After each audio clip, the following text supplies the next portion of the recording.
Hello, everyone. A very good evening to all of you. I'm Siddharth Narayanan, and today I'm going to be the host of this evening. Readers Cafe is a book club with young minds in the domains of public policy and social organizations. We conduct author discussions and book review sessions. Today, as a speaker, as the guest of honor, we have Sri Ram Madhav, an Indian politician, an author and a thinker who is currently serving as the member of the national executive of the Rashtriya Swayam Sevak Sangh. Formerly, he was serving as the national general secretary of the Bharatiya Janata Party. Sri Ram Madhav also serves as a member of the governing body of India Foundation, a New Delhi based think tank which seeks to articulate Indian nationalistic perspective on issues of national and international importance.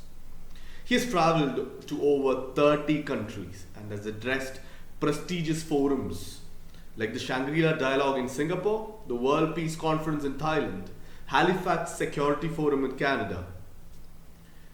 Mr. Madhav has written several books in English and Telugu, with the most recent one being Because India Comes First, Reflections on Nationalism, Identity and Culture. Today we will be discussing his book, Because India Comes First.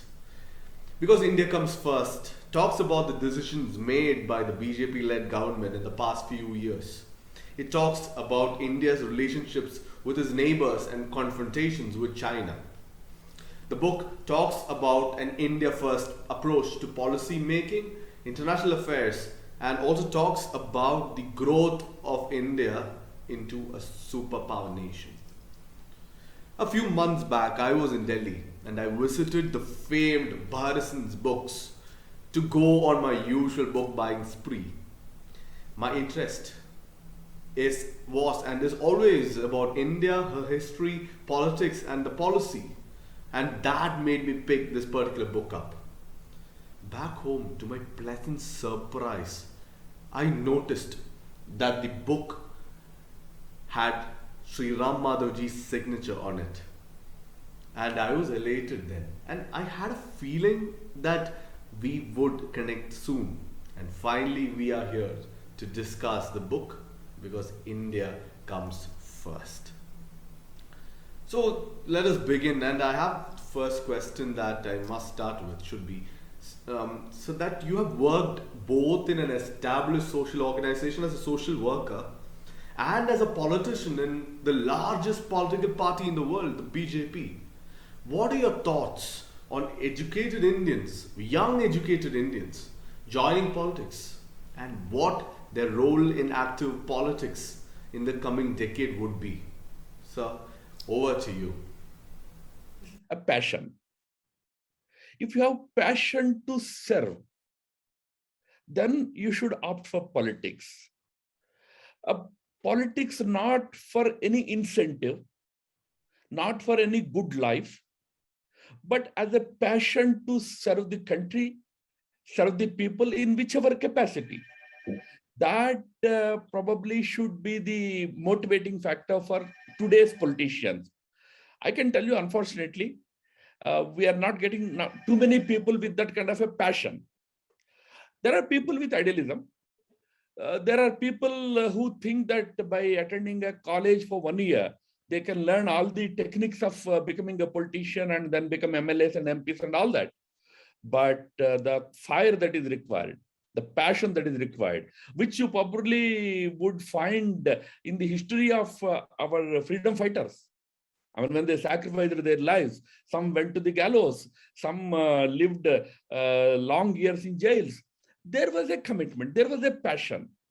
You know, sorry for taking a little longer time, but when Lokmanya Tilak was asked by a foreign journalist as to what would he do if the British had left India tomorrow, he was asked, what would you do if the British leave? He said, I will go back to my school and teach my students. Because those days, serving the country was as a kind of a mission. It was a commitment. It was a passion, not to become prime minister or minister or MLA.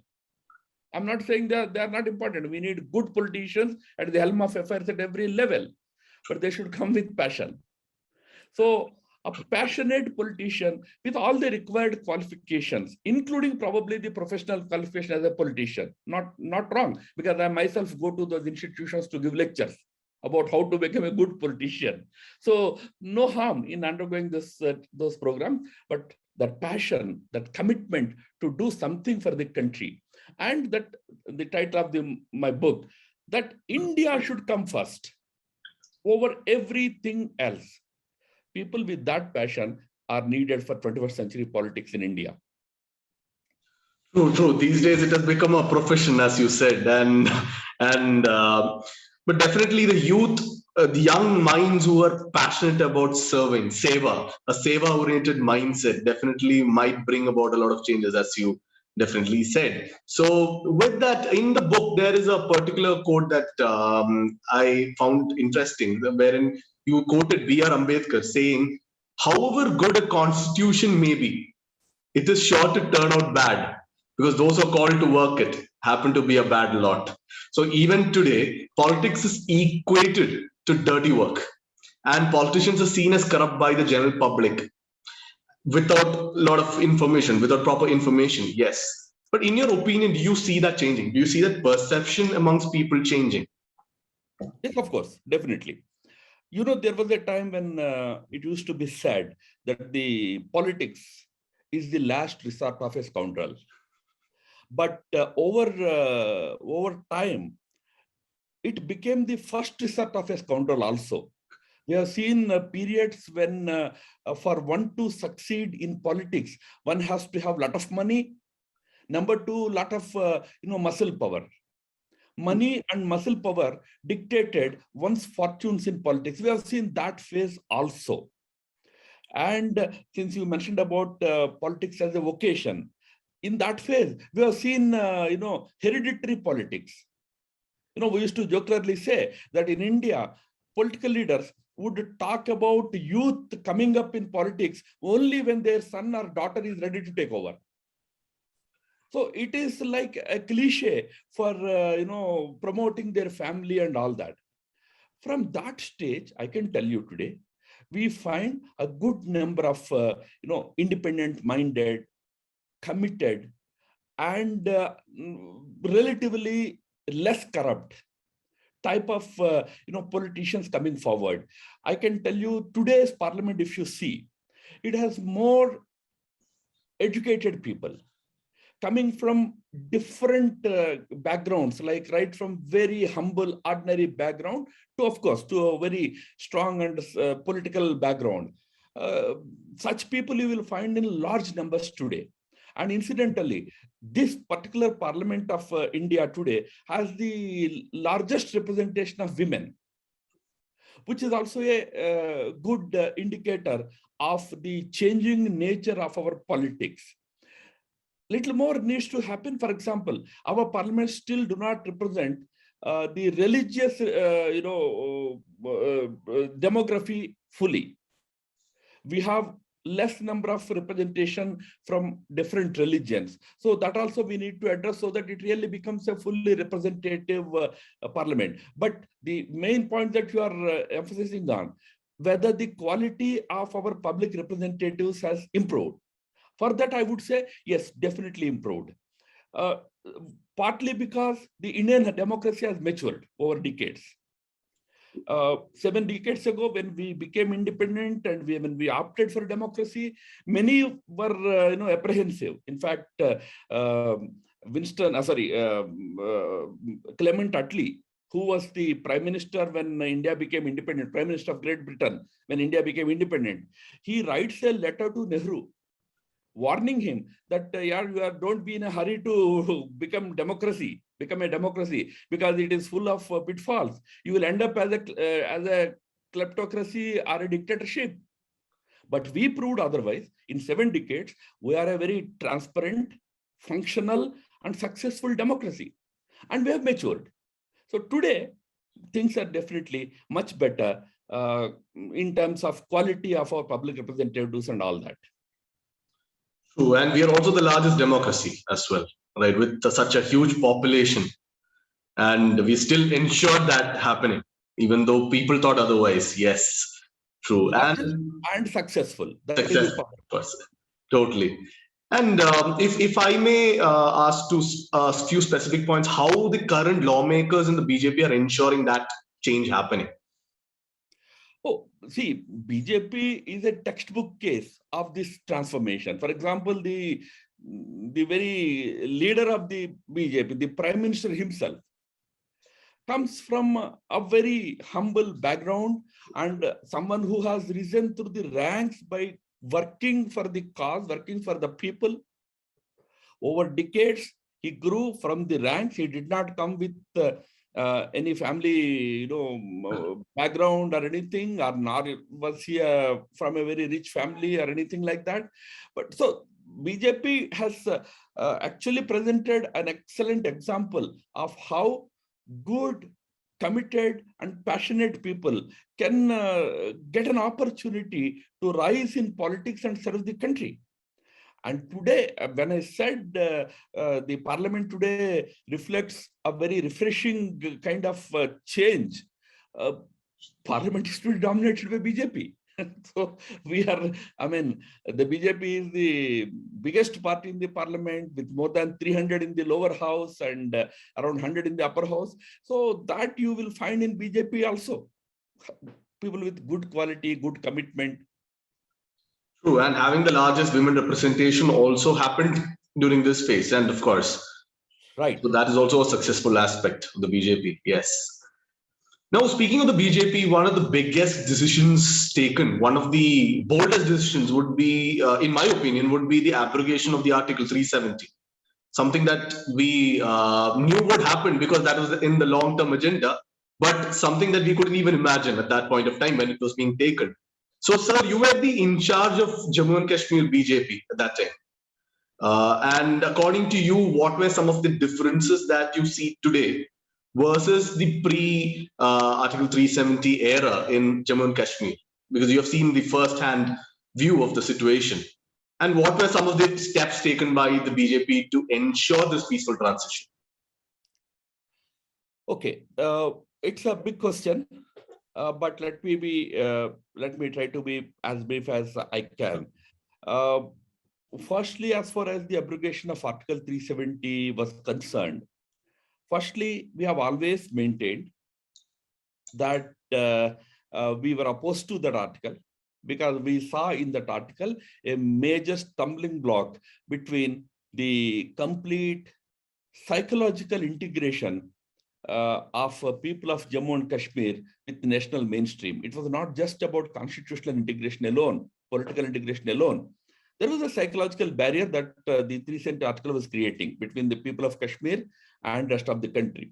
So we were always opposed to it. And we always said that whenever the opportunity comes, we will do our best to do away with that article. So when it happened 2 years ago, some friends in Kashmir told to me that, it's cheating, you did it so swiftly, you did not give us enough time to discuss and all that. I said, yeah, we gave you 70 years. We have been saying this for last 70 years that we get the chance, we'll remove it. So don't blame us for that.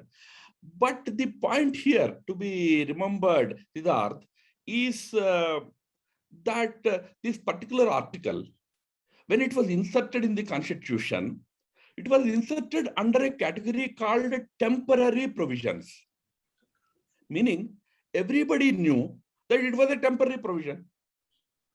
And even Jawaharlal Nehru, the first Prime Minister of India, had once told the parliament members from Kashmir, in fact, it's a very revealing thing to many, that in early 60s, members of National Conference and of course other parties from Kashmir came to meet Nehru with the demand that please abrogate Article 370. We don't want this.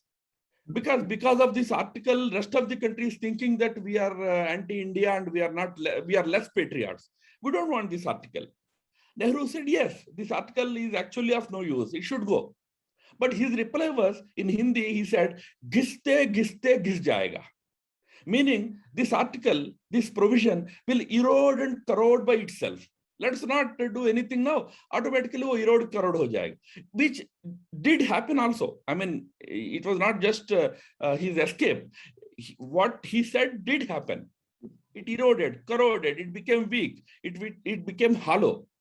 But the problem is, no leader in the past had the courage to finally say that it is wrong, it should not be there, you should go. Because to say that needed not just wisdom, not just knowledge, but what we call in politics as courage of conviction. It's not enough to have even conviction alone. Many had, as I said, Nehru also knew that it was not needed. He had the conviction, but he lacked courage of conviction. What Modi ji demonstrated was the courage of conviction. When it is not good, it has no business to be there. So we removed it. That makes this government very different from other governments. When this government says something about Kashmir, it says with courage of conviction.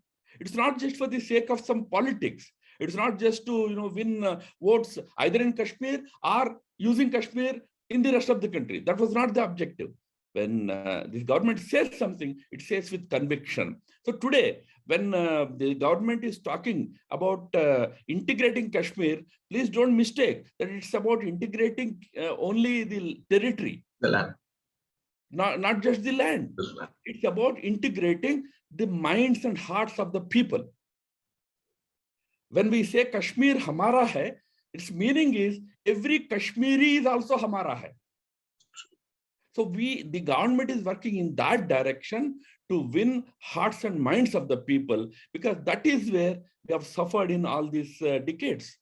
We used Kashmiris as pawns in our political games, allowed their leaders to peddle separatism and continue with their separatist politics because it was suiting the rulers here. But now, this government has determination not to allow that. That is the big difference. That is in the best interest of Jammu and Kashmir also, people of that state also, and in the best interest of the country. Thank you. Perfect. Yes, we had the political will to finally take away with something that was expected to erode off eventually. But people are using it for their political gains, and ultimately a party stood and said, let's do this. Definitely. And so moving on to the book, in there is a statement that I wanted to talk about, which is the cultural nationalism with true secular credentials based on equal respect and non-appeasement versus pseudo-secularism with minority appeasement. So this is a statement in the book. And with that, there was the Ram Janma Bhoomi was also spoken about, and the book also said the Ram Janma Bhoomi movement generated an idea about India's ethos amongst people. So, sir, on that note, what are your thoughts on the current state of history that is being taught in schools? So, the extra focus that is being given to the Delhi Sultanate, Mughal dynasty, and while minimal attention is given to the other rulers around, like the Pallavas, Pandyas, the Ishwaku dynasty, the Ahoms, and others as well. Should correction be done abruptly? Should correction be done as a slow process? And how is the current administration ensuring it is being done? And how do social organizations and people take part in the process? Look, in India, first of all, India is a very ancient country. We have had a history of at least 5,000 years plus. In all these millennia, we never had any confusion about what we are. When we say Indian or Bharatiya or Hindu, there was never any confusion until 1947. What happened in 1947 was a big question mark was put on the very identity of our nation. Jinnah said that, the Muslims among the Indian people, they cannot be a part of this so-called ancient nation. They're separate. Everybody said, how can that be? They just changed their religion. Nothing else has happened. How can change of religion uproot them from thousands of years of their forefathers, their history and all that. But then Jinnah succeeded. In his theory, Jinnah partitioned India. Post the independence, instead of returning to the original narrative of our country, which always said that we are one people, not because we are ruled by one ruler, but because we are inheritors of this 5,000-year-old civilizational legacy.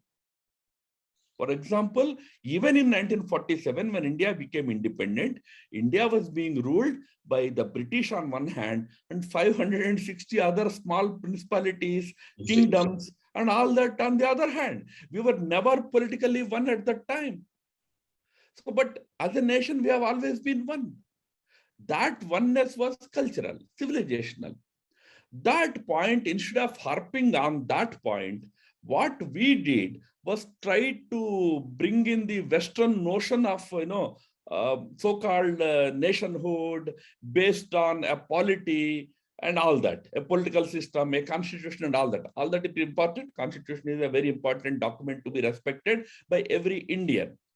But in the process, the so-called European notion of secularism and all that we adopted has been presented to India in such a way that it became a square peg in a round hole, where you should have taught your people about your thousands of years of history of tolerance, not only tolerance, acceptance, not only acceptance, celebration of diversity.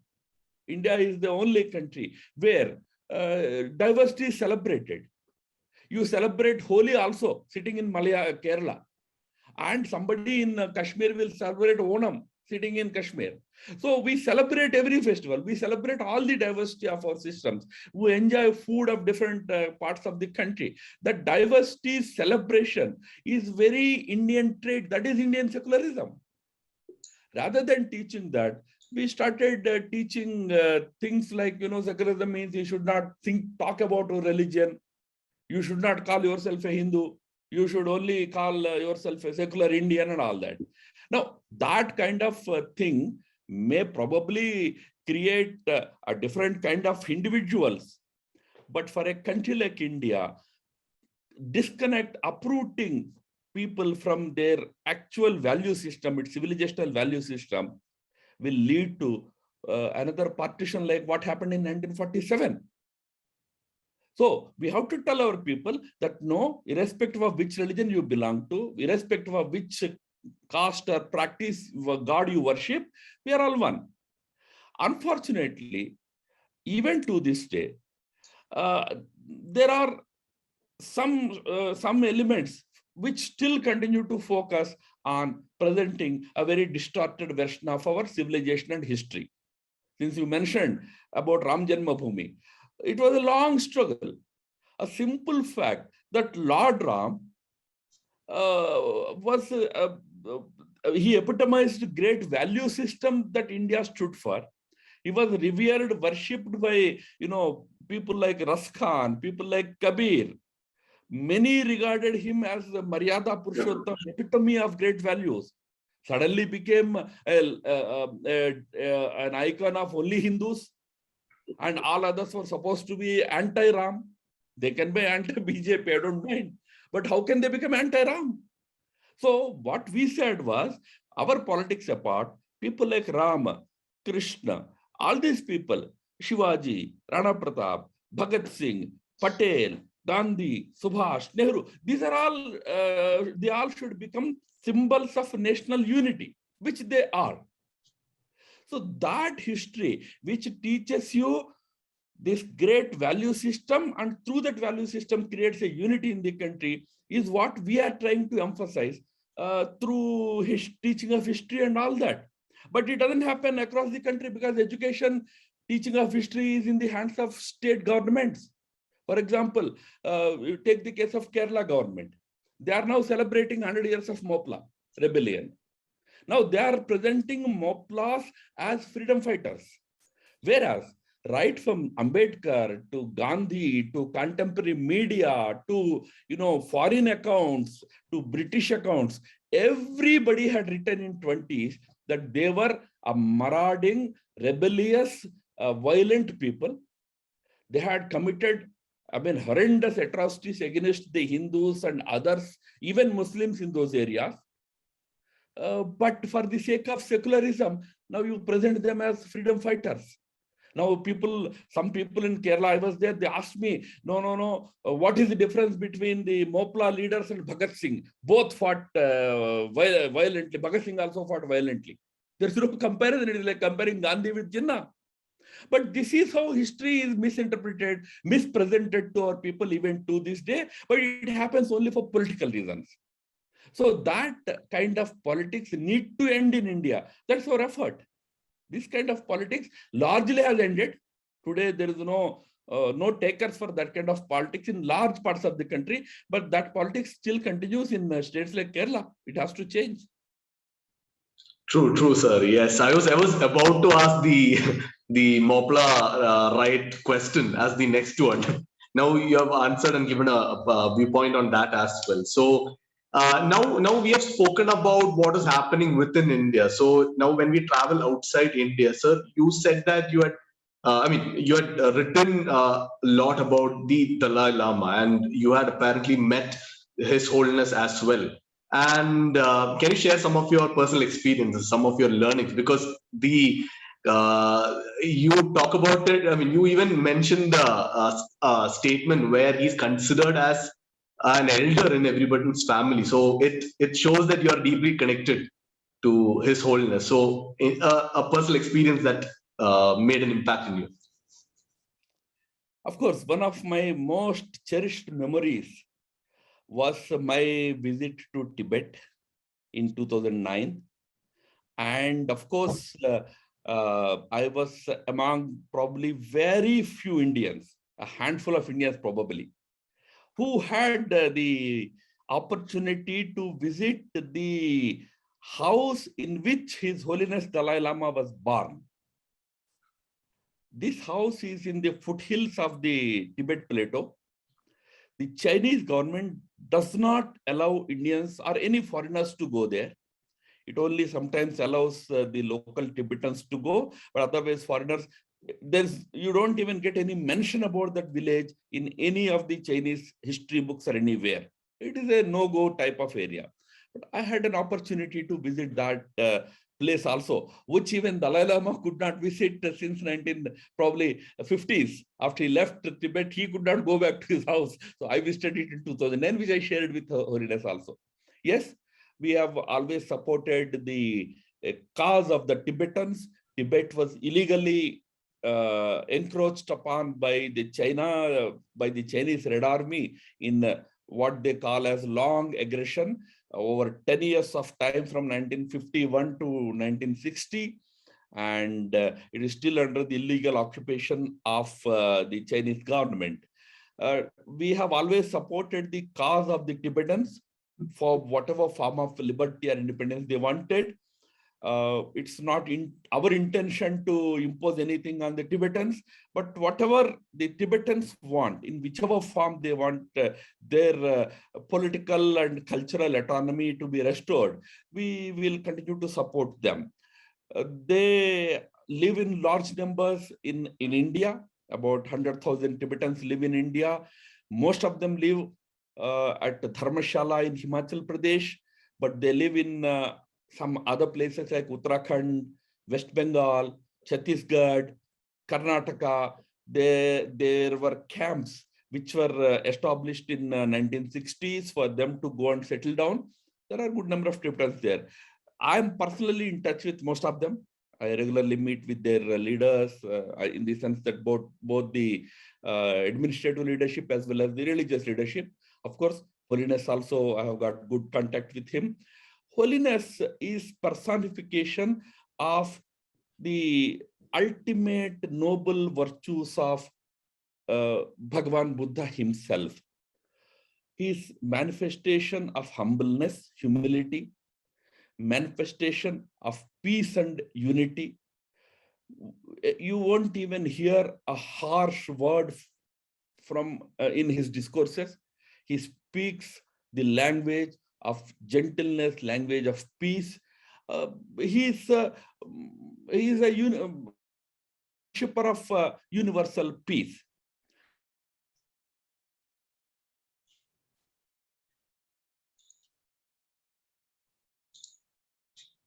Age-old religious and traditional value system and all that.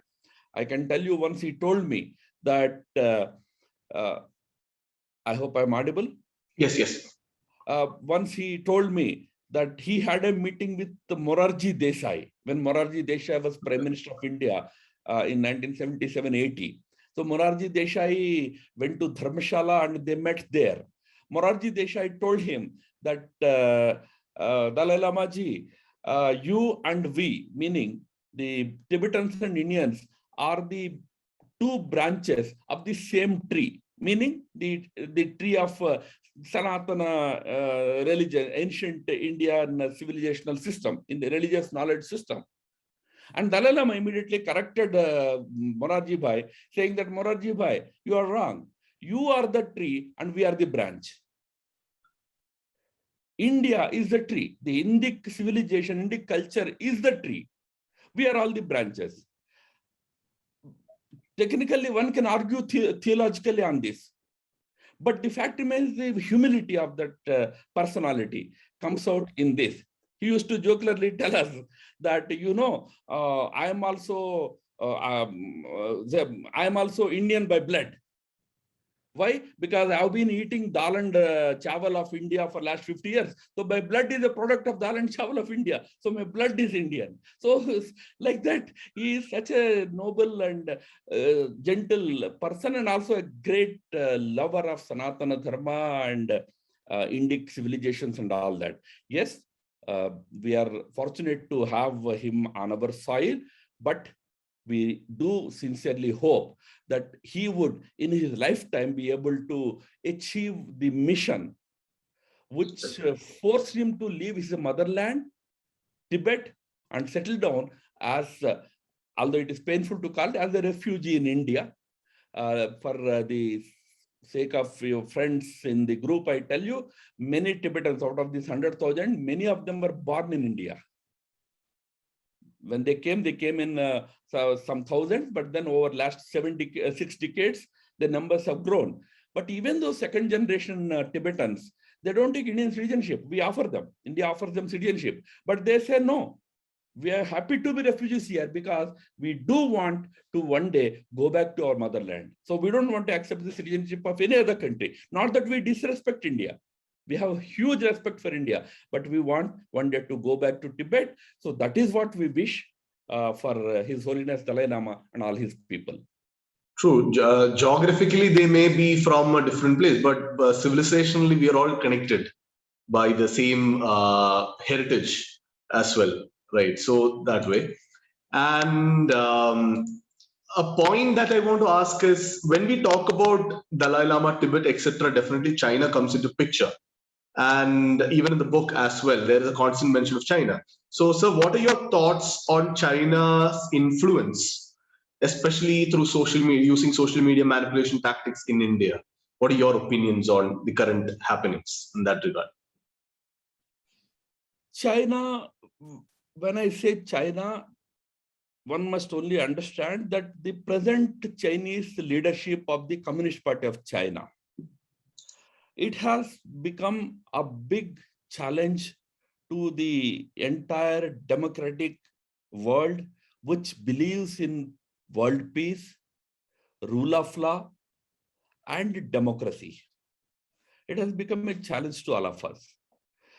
India has had certain geographical challenges, territorial challenges with China. We had a war in 1962. China had annexed large tracts of our land, which it continues to hold. Then often they trespassed into our territory, which we call it as the nibbling away of our borders. They indulged in nibbling away of our borders.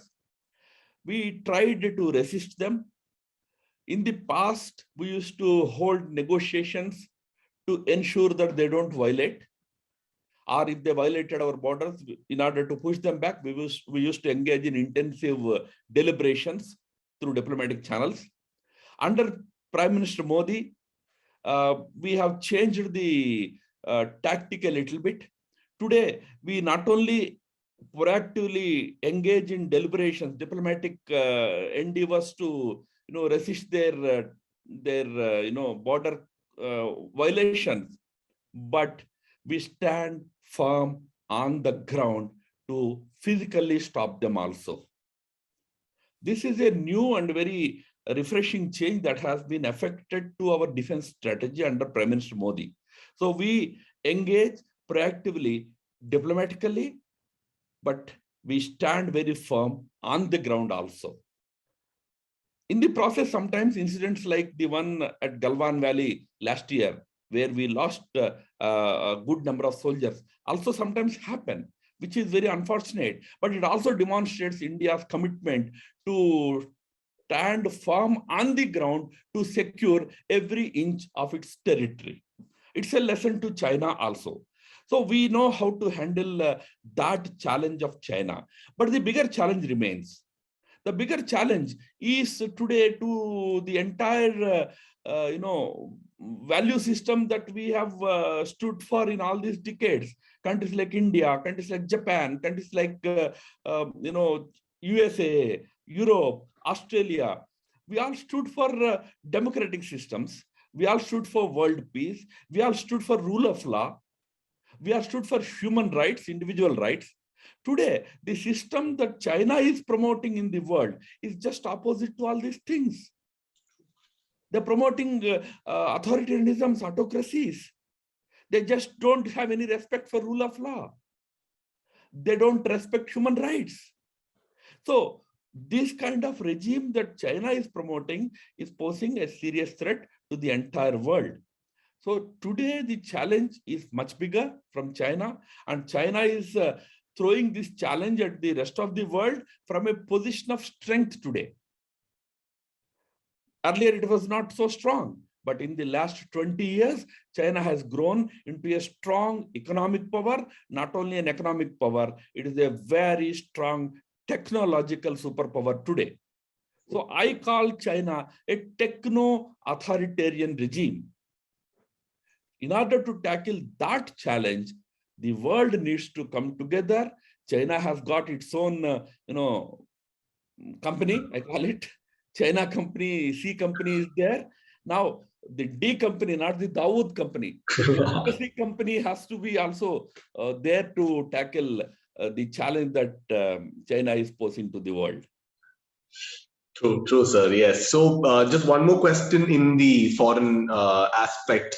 Currently, though we see a lot of terrible developments in Afghanistan, and the whole discussion in certain institutions in the United States seem to be around the word Hindutva and how to dismantle that particular concept.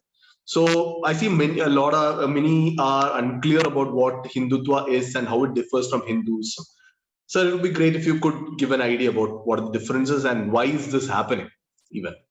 Oh, first of all, this whole gang up in America of some disgruntled elements in the name of uprooting Hindutva and all, it did not become a global issue, first of all, because our people in the USA are enough to tackle it. Let me tell you, these elements which are now trying to create this kind of confusion by indulging in negative campaign in certain campuses of the liberal, First Amendment inspired West, America, are actually persona non grata in India. If they come to India, they cannot mobilize 10 people to listen to their views. In India, there is absolute clarity about what is Hinduism, what is Hindutva. They know that these are not two different things. In India, we have been able to convey to the people that when we talk about Hinduism or Hindutva, we are not talking about any religion per se. We are talking about a great civilizational, cultural legacy that belongs to all of us. we all should be proudly, owning it up as inheritors of that great civilizational cultural legacy. There is a greater, appreciation and acceptability for it in India. Those who cannot have their disruptive, divisive kind of ideas to influence anybody in India have today found some space in American universities here and there, because in America, thanks to the First Amendment, you can say anything. You can even disrespect the American national flag. That also falls under First Amendment freedom. So the absolutist concept of freedom that America provides to its people is being misused by some fellows like this. They will be tackled by our people there. It need not be a big global worry for all of you. Our people in USA are tackling it, and today, initially they began by projecting as though some 20 universities are supporting them. Today, if you see their campaign material, the names of all the logos of all the universities have disappeared. Now, only individuals from 20 universities are organizing it. I mean, we have much bigger support for the idea of India in support of our thinking in the West. So we are not very overtly worried about it. They will be tackled. But it must be remembered that in India, those people have no takers. Their ideas are rejected by India. That is all rejected mall that is there in America. True. Yes, the concept is. Even it is being rejected by the logos that they've even attached to the brochures as well. True. True, sir. So before we move on to the audience, just a brief about what your expectation of New India in 2020 to 2030 in terms of economic growth, technology, and foreign relations would be. A brief note about what you think. Yes, in India, we have a 10-year window to make the country a prosperous, strong, and united nation.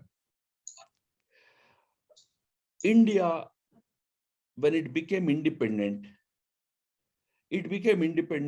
on a divisive note. We got divided on religious lines. At that time, Rishi Aurobindo had said that unity must be the first mission to accomplish for India. So achieving unity in a diverse country like India must continue to be the priority for our country. That is why Prime Minister of India, Mr. Narendra Modi, repeatedly talks about Sabka Saath, Sabka Vikas, and Sabka Vishwas. Together with all, development of all, trust of all. So all means 1.3 billion Indians. So you may find vociferous tendencies on both sides of the spectrum. But the government or all those people associated with the government are committed to building, number one, a united India. Number two, a prosperous India. India has achieved tremendous progress in terms of its economy. But today we have emerged as the 6th or 7th largest economy in the world post the pandemic. Before the pandemic, we were in the 5th position. But that doesn't mean this economic progress has reflected in the lives of ordinary Indians. In terms of per capita economic development, we are in 152nd position in the world. So India has to make grassroots Indians prosperous, rich, and happy. For that, Prime Minister has given a call for Atmanirbhar Bharat, self-reliant India. The idea is that the prosperity should percolate down to the grassroots Indians. Grassroots Indian living in a village, in a town, in a district place, and in a capital city must also have good life. So we have to build that prosperous India. The third is to build a strong India, militaristically, politically, a strong India whose voice is heard with respect in the rest of the country. We are working in the direction. We are now standing up to all the forces that are out to uh, destroy India physically, militarily, and also in terms of India's reputation and honor and dignity globally. We are standing up to them with the support of friendly countries in the world. We will ward off these challenges and make India a very strong country in the world, so that it can play an important role in the coming decades.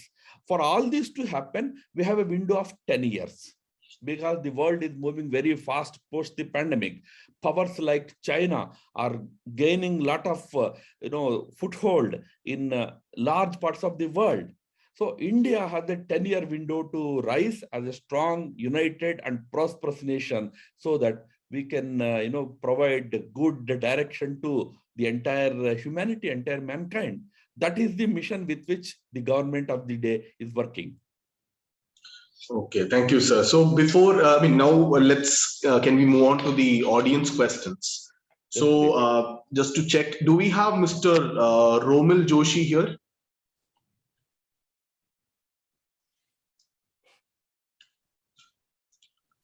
Okay, let's move on to Miss Ananyo Bhattacharya. If you're here, please unmute.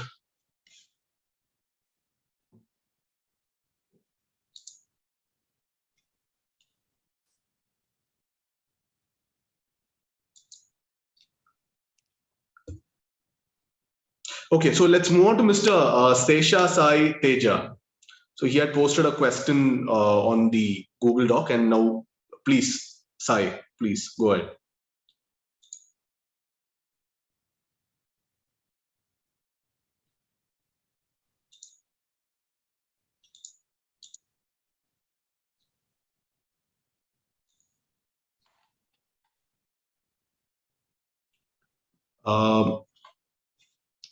Okay, I think he couldn't unmute. Okay, let's go with Mr. Oh yeah, he's not able to unmute. Okay, 1 second.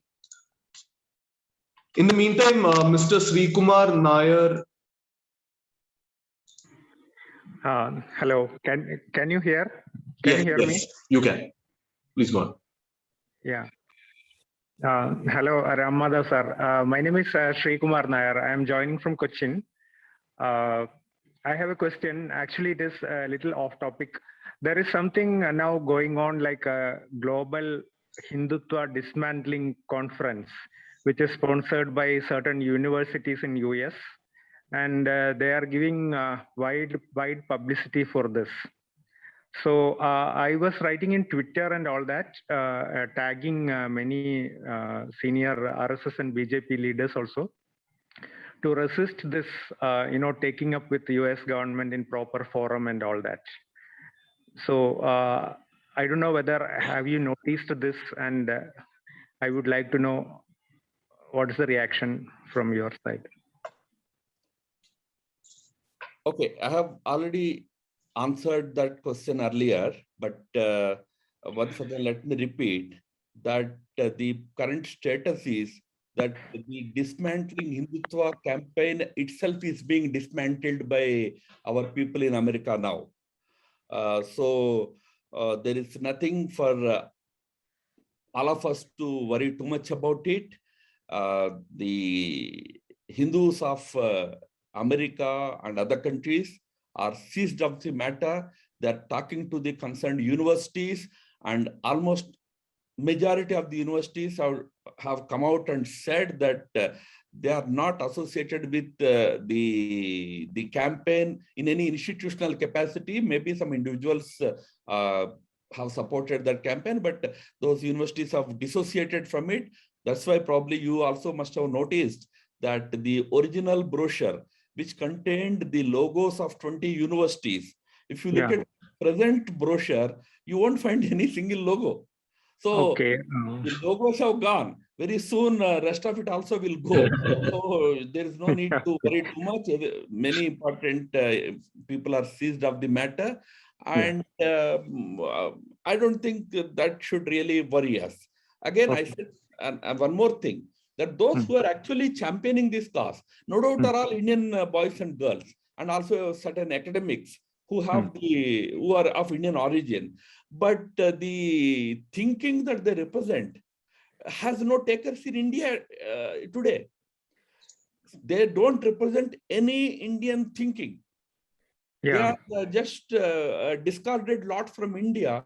And since they cannot do anything here, they cannot influence 10 people in India, they are going and using the First Amendment freedoms in America and trying to do these disruptive activities. So don't worry too much. It is being taken care of and it is being dismantled. Thank you, sir. Thank you. Perfect. So, Mr. Sai Teja, can you unmute now? Yeah, am I audible now? Yes. Hi, sir. First of all, I would just like to say two things before asking a question. I've been a fan of two talks of yours, especially one is your debate with Mr. Shashi Tharoor in India Conclave, which happened recently in the month of March. I think I really loved your discussion with him, especially with the Constituent Assembly debates, which he was quoting and how you counted out of it. And number two, I've also been fortunate enough to witness your keynote address in Gita Mahotsav, which is organized by Chinmaya Mission Chennai. So I've been a fan of yours since then. Another side note is I've also been a fan of the work you've been doing in Northeast. So my question also pertains to that. You know, with the rise of a lot of conflicts in the Northeast itself, which we are witnessing of late, you know, especially in Meghalaya and Mizoram and Assam, the borders itself. So what do you think is the way forward or the road ahead for the next 10 years? What do you think is the RSS and the BJP in the... If I can repeat the question if you want, sir. No, I got it. Okay, perfect. I got it. So the problem is at his end only, not at my end, right? Internet? Yeah, yours are perfect, sir. I think that's clear. Mine is clear. All right. Okay, here is my response, Mr. Sai Teja. First of all, the Northeast has undergone tremendous transformation in the last 7-8 years. Today, we have BJP ruled or BJP participated governments in 7 out of the 8 northeastern states. I'm not making any political statement here, but what I'm trying to convey by saying this is that today, in the remotest corners of the Northeast also, you have a BJP flag flying. Where a BJP flag flies, there the Indian flag also flies, you must remember. BJP is the most committed party to India and India's unity and integrity. So if today that thought, that thinking is so much spread far and wide in the Northeast, it also indicates that there is a huge transformation in the entire Northeast, which I'm privy to it.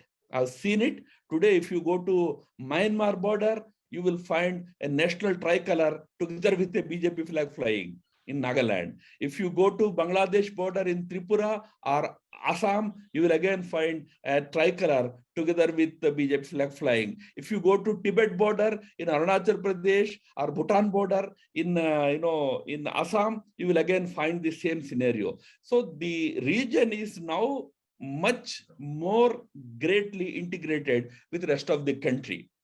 The earlier discourse about anti-national militancy, insurgency, that is passé now. That is no longer there in that region. Very few forces, they are also now coming and joining the mainstream.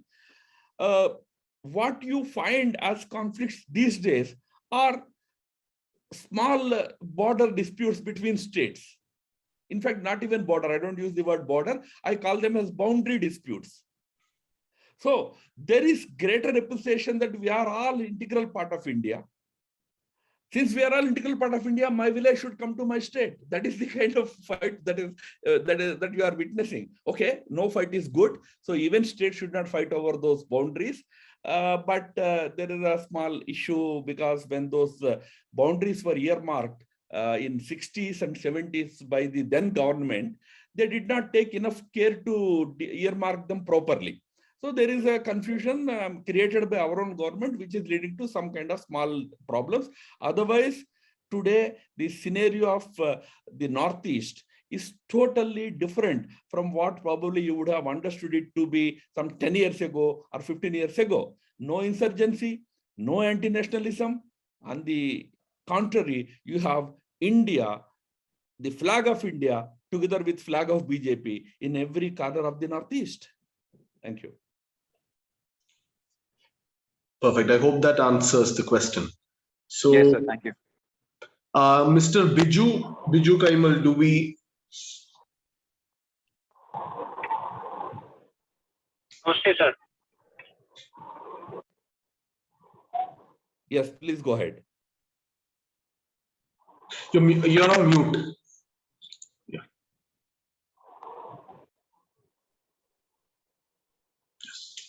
Good evening, sir. This is Biju from Dubai. Nice to talk to you. My question is regarding the population. You know, as we can now, we are going to 1.4 billion soon. How this population explosion going to affect on the development? And country like China, who is ahead us, you know, we'll be going, we'll be overtaking them very soon. So, is there a government plan from the central government that is, how we can go to control? Especially, you know, the minority community have giving promotion and cash rewards for the, for the fourth child and things. So, is there any plan? And second question is regarding the current development happening around the Afghanistan and the nearby countries. How this is going to affect on our 2030 vision? Okay, as far as the first question is concerned, the government can take a few political, legal measures to encourage people to, control the population. But ultimately, it is for you. I cannot even say you and me because I'm a pracharak. I'm anyway controlling population. So for you, those people of India to decide about how far to go. Having said it, let me tell you, India has actually entered, the demographers now suggest that India has entered a phase where growth rate is becoming actually neutral. Like, you are not actually producing more children anymore. So probably if this trend continues, we will stabilize the population at the macro level. What you're asking is a slightly complex question. And in the process, probably Hindus have less children, but people of certain other communities have more children. Even then there will be a balance. So is that a good balance? Or you actually strive for a balance across the spectrum? Is a thing. It can happen only through education. There cannot be any coercive measures to implement it. Certain political measures are there, like in many states, if you have more than 2 children, you become automatically disqualified to become a public representative. You cannot become a panchayat member, you cannot become an MLA and all that. There are certain political measures that are being taken, but that applies to only a small number. So people have to be educated, that work will go on. Prime Minister has openly talked about it in one of his speeches from the Red Fort. As far as your second question about Afghanistan is concerned, what will happen to Afghanistan itself is a big question, which we all need to patiently wait and see. There is no reason to conclude that now that Taliban has captured Kabul, it is going to be there. Taliban doesn't enjoy the support of people of Afghanistan, you must remember. The last survey, credible survey that was conducted in 2019 showed 15% support for Taliban, 15. Yet they are there only because of Pakistan. Pakistan not only gives them money, but also weapons, but also foot soldiers. Many in the Taliban cadres are actually from Pakistan. There will be tens of thousands of Pakistanis who are now actually passing off as Talibanis. In fact, international agencies are reporting that in Kabul, Talibani people with guns and all, they don't speak any Afghan language. They speak Punjabi. They speak Urdu. So that clearly shows that it is Pakistan which is sustaining Taliban. But there is a resistance growing in Panjshir Valley. if that resistance goes, and don't underestimate them, because they have tens of thousands of former Afghan soldiers, Afghan National Defense and Security Forces soldiers. They are there in Panjshir Valley preparing to fight it out with Taliban for restoring democracy. There is another very interesting misnomer about Afghanistan, that democracy cannot take roots in Afghanistan because Afghans are different type of society. This is a propaganda that Pakistan unleashes to discourage countries like America, saying that no, democracy won't work in Afghanistan. Yeah, it was a democracy for 20 years now. People were happily living under a democratic regime. There were women who became ministers, who became MPs, who became mayors, who became police officers. They were all happy with their democracy. Ahmad Shah Massoud, who was the supreme leader, the Lion of Panjshir, who was killed in 2001, had openly said that I am committed to democracy. So this whole myth that Afghanistan cannot have democracy must be shattered. It's not true. Democracy must be brought back to Afghanistan because people want it. Now, that is Afghanistan scenario. So based on that assessment, India has to now prepare its own response. Number one, since Pakistan is involved in a big way in Afghanistan, in Taliban, now post the Taliban takeover of Kabul, the elements that were involved in Afghan struggle could turn their attention to India. That one possibility cannot be completely ruled out. So our Punjab and Kashmir need to be on a higher alert, which we are. I can only tell you that in the last so many decades, we have gained enough experience. Our security forces have gained enough experience to tackle any challenge that comes from across the border from Pakistan side. So we will tackle it in whatever form it comes. We are alert to it. We need to be alert. We are alert to it. Thank you. Perfect. Sir, can we take just two more questions before we go into conclusion? Just last two more. Yeah, last two. Last two, perfect. Okay, before we go on to the next person, I just want to let everyone know that we are bringing you the program in partnership with Rath Foundation, which is a non-profit working for youth and women empowerment, education and environment in India. And its founder, Sri Arjun, is also with us in the program as well. So next question, can I have Mr. Sujay? Yeah. Hi. Good evening, Siddharth, and good evening, Ramadaji. I hope you can hear me. So my question would be basically on the point of from the right side of the ideological spectrum itself, the cries and hues coming in that there's been no action from BJP or the central government on the West Bengal post-poll issue, as well as the farmers being the so-called farmers blocking the entire highway route, etc. So my question here is like, have BJP or the RSS think tank actually in search for a validation from the other side of the spectrum has actually gone a little bit soft on whatever plans they had in the long run, without considering a scenario, keeping Corona aside, basis like with the number of bills that were supposed to come in or whatever in the plan in the long run, have they actually gone a little bit slow, considering that they want the validation from both sides?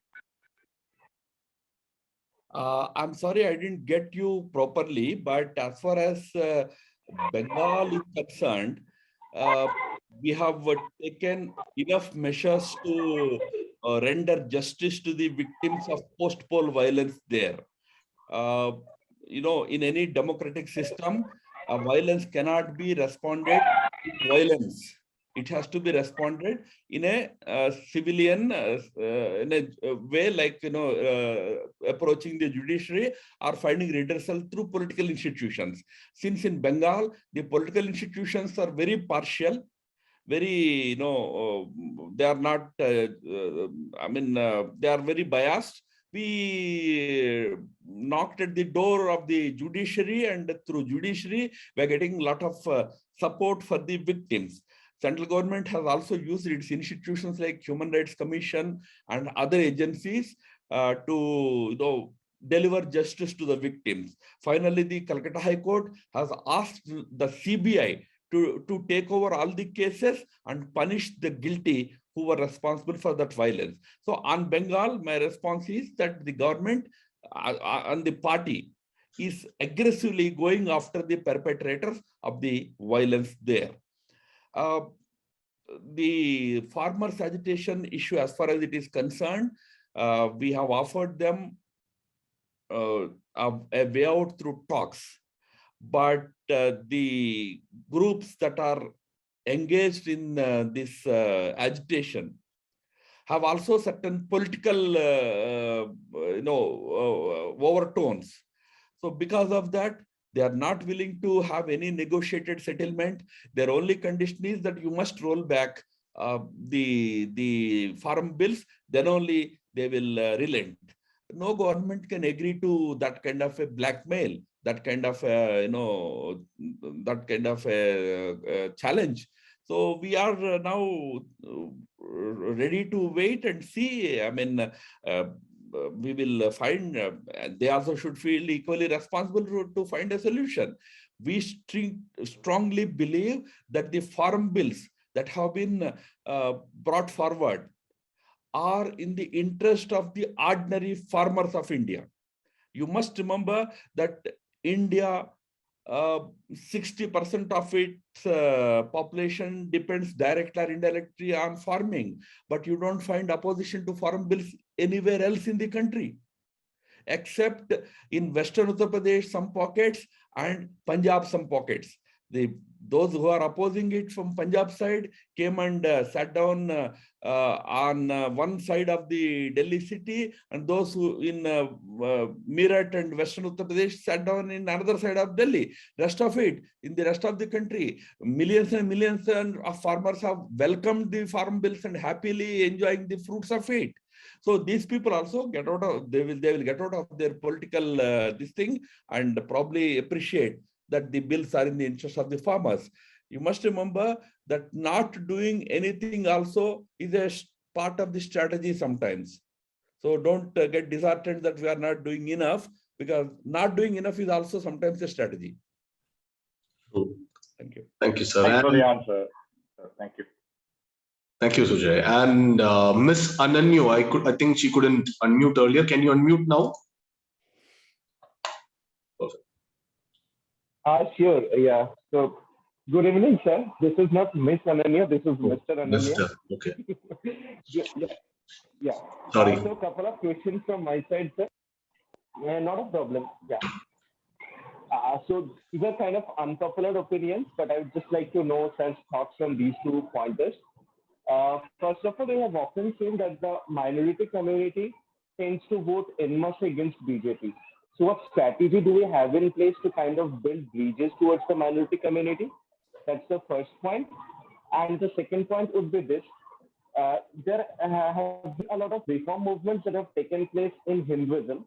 So Hinduism, as we know right now, is different from a medieval form of Hinduism. For example, caste barriers have diluted to a significant extent, especially in the urban pockets. Similar reform movements have not taken place in Islam, and medieval Islam is not a lot different from the way we would see it right now. Could that be a reason why we see so much fundamentalism in Islam? I could be wrong, but I'd just like to know your thoughts on these 2 pointers. Yes, there is a lot of urge among the minority communities in India itself to understand the Hindu movement, the ruling dispensation in India, and they are themselves now trying to come closer to Sangha and BJP and all that. And from our side, we never had any negative or any discriminatory approach to India's minorities. All that we said was that let us all live like one people. Let us not create those barriers on the lines of religion. So now the movement is happening from both sides. The minorities also now realize that probably a lot of misunderstanding has happened, has been promoted within the community by self-seeking leadership. Now we should come out of it. Now, about the bigger question of whether the reform movement in Islam is as strong as the reform that has happened in Hinduism, there is a big difference. It's a very fundamental difference. Hinduism is actually a process. It's not a religion per se. It's a way of life. It's a view of life. So it is a continuously evolving religion. Gandhiji used to say that Hinduism is the continuous pursuit of truth. The name of continuous pursuit of truth is Hinduism. Satya ki Anant Khoj is the Hinduism. So that cannot be equated with the Semitic reform movements. Because in Semitic religions, everything in life is codified. And their reform is much more difficult than for a Hindu, Hinduism per se. Because here it is the very process itself is reform. Continuous reform is Hinduism. So there also, of course, having said it, there are people who are trying to get out of the fundamentalist, very hardline belief system in the name of religion. They also want to find some kind of a moderate articulation of that religion, but they still continue to remain in a minority. In India, as far as India is concerned, the kind of fundamentalist religious dogma that we found in 1940s at the time of independence especially has definitely changed today, because a large Muslim middle class has emerged. The middle class youth of India, whether Muslim or any other religion, they are educated, they have better jobs today, better living conditions today. Because of that, their approach to religion is also changing. The work environment, for example, a large number of them work in corporates, IT industry, media. There, the work environment also helps people overcome some of these religious prejudices and fundamentalism. We only hope that this process strengthens further, and communities will be able to get out of their, very fundamentalist, those ideas and their tracks. Thank you. Perfect. Understood, sir. That was helpful. Thank you, Ananyo. So thank you, sir, for taking the questions, and thank you for being a fantastic audience. So before we conclude, sir, a message to the youth in India. How do we contribute to the nation building process, in your opinion, sir? I think, as I already said, we need India's younger generation, which is definitely more idealistic than probably the previous generations of youngsters in India, because I can relate myself very clearly with the thinking of the youngsters today, and I see that the present youngsters are much more idealistic than I was when I was young.